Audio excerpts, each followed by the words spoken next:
Under the cover of darkness, fish and game biologists venture out onto New Hampshire's largest lake. Their mission?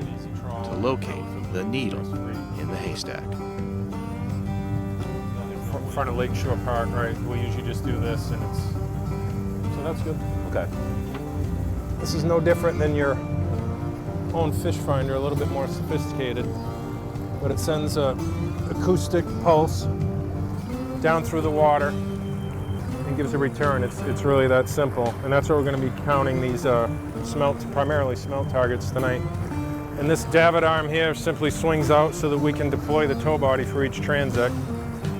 And tonight we'll probably be doing about 5 or 6 transects. Takes us about a week to do Winnipesaukee. Okay, so a simple question might be, why are we out here at night? Smelt are actually nocturnal. They're coming up off the bottom, again, to feed on these zooplankton up to the limit of the thermocline in late summer. And if you did these same transects in the middle of the day, you might see a few pockets, where game fish have corralled some smelt, but for the most part, these smelt are trying to hide from predators. They're literally laying across the bottom in very deep water. So this particular transect, number 120, going to be starting at the southern tip of Sandy, heading over to Lakeshore Park.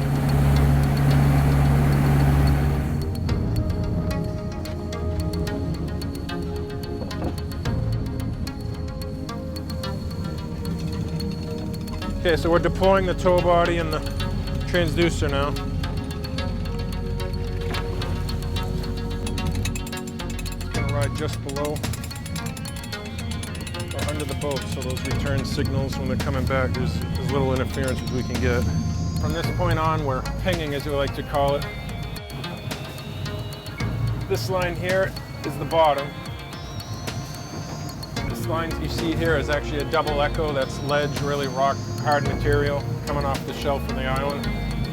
This is typically what we see. We've got really, really thick young a year and some adult smelt targets as we head in towards Lakeshore Park. Those young a year smelt are really the driver of our large lakes fisheries, and we'll see them when we trawl. You're talking, critters that are barely 1.5 inches long, but it's a really critical and important food source, not only for salmonids, landlocked salmon, lake trout, rainbow trout, but also smallmouth bass, white perch. You name it, they love to eat smelt in our large lakes. And what we gain through the trawl net, we have to confirm the presence that, what the hydroacoustic unit is showing is smelt. We'll also see the difference between the adults and the young a year.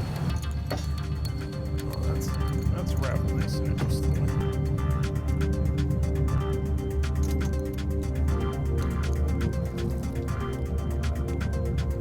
If you look closely, you can see the different mesh sizes, and it leads down basically to a funnel into the cod end. And this is where our samples will collect. Oh yeah, they're really showing up now. We'll get it out. Ready?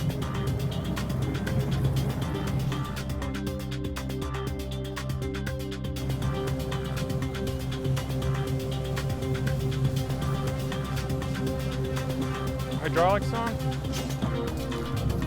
Speed up.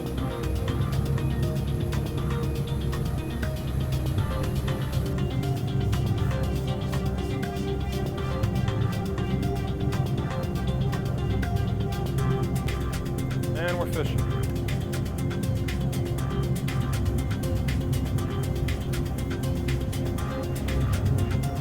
So we completed our 10-minute trawl. We're going to pull our net in and see what we got.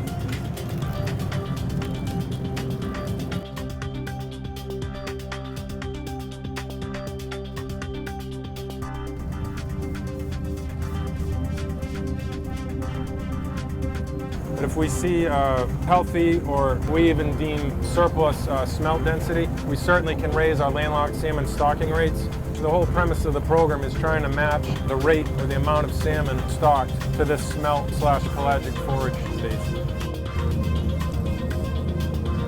And there's our smelt. And at the depth we were fishing with the net, this is just what we expected to see for the amount of time that we trawled. This is a very good sample, clearly indicative of, and it sounds simple, but to be scientific about it, you have to confirm what you're seeing on that screen with the trawl. That's another big reason for the trawl net catch. And you're double bagging, you're catching smelt.